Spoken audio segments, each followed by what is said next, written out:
If I was a gambler, I'd bet you wouldn't recognise this badge. And what if I was to tell you this car is one of the most significant models to be built in Britain? Or this name. It uses Welsh steel and it's made by Nissan in Sunderland. Let's see what makes it so special.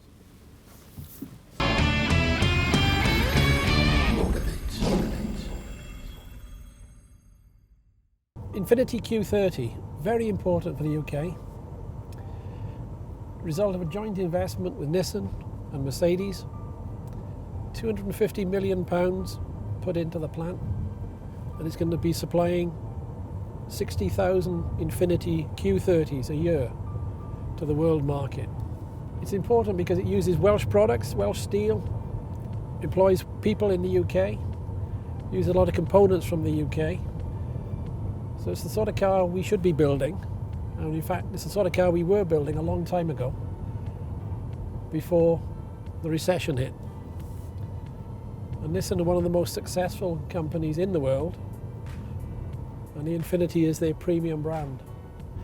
The car is one of 30 in the range, petrol and diesel engines. This particular one sits about in the middle of the range. It's the premium, so it comes with front sensors and a navigation system, but it can be upgraded to a different system and lots of other extras put in. So the price of this car rises from about £21,400 to about £24,000.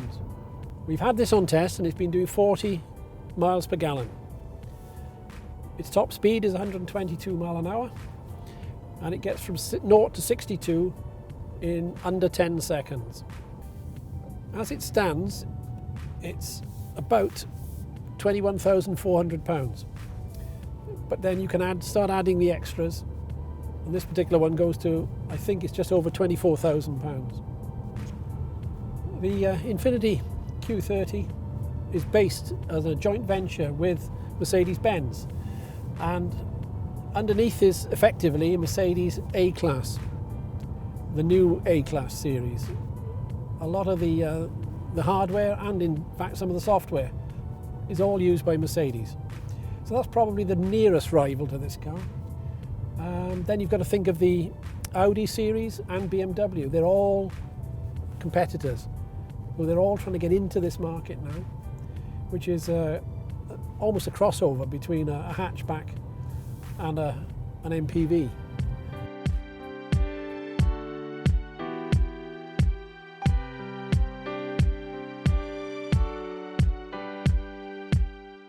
With passengers in the back, the already limited view through the slit-like rear window was made worse, and you really had to rely on the reversing sensors to pick up anything or anyone obscured by the thick C-pillars and high tail. Boot space was reasonable, but not what you might expect in a family car, and that was even without the full-size spare wheel or run-flat tyre, as it came with just a puncture repair kit, which is of no help with all but the simplest deflation.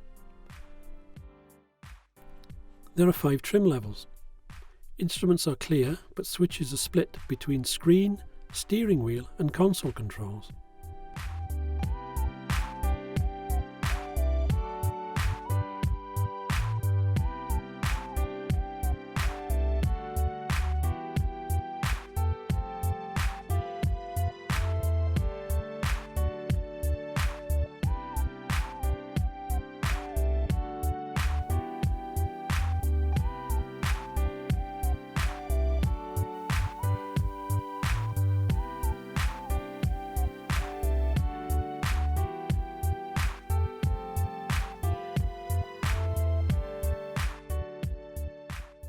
Infiniti Q30 Premium.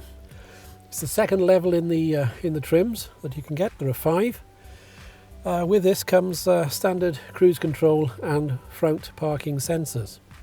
This is essentially a family car, so there's plenty of oddment space. I've got door pockets in either door. Got a very useful little central console for your glasses or something else. Water bottle placing, and move my magic phone, yet another. And there's a sound system connection then for your iPhones.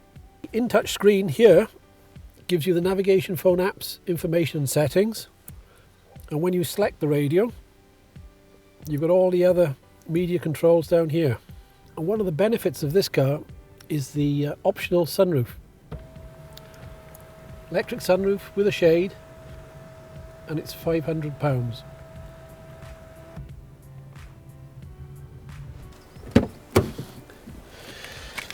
As you can see, this car is set up for a 6-foot driver. There's not a huge amount of room in the back, but we do have some seat back pockets and some door bins.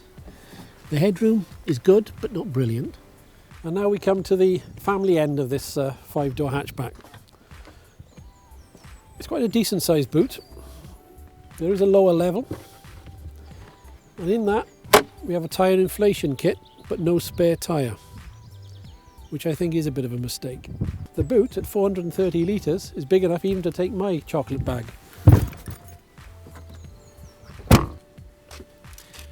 The engines are a joint venture with Mercedes-Benz, and this is the 1.6 litre 122 PS engine you'd also find in the Mercedes A-Class.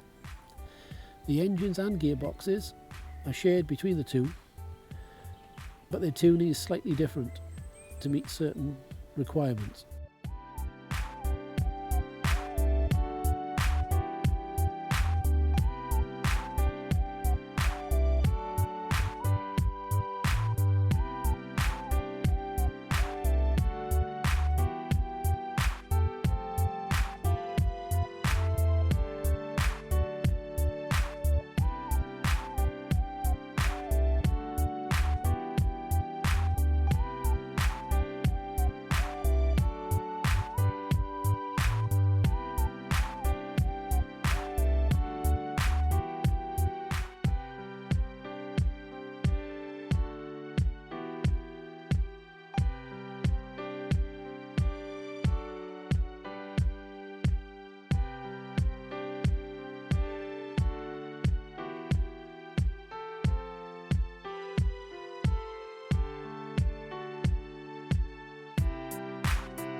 This car is probably going to appeal to the better off who want to have a family car but don't want it to be like their neighbours.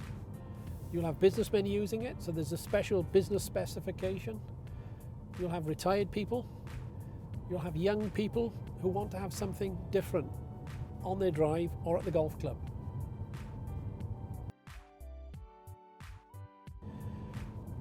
It's good value as far as it goes, but I'm a little disappointed with the power and the performance. I expect a bit more bangs for my bucks.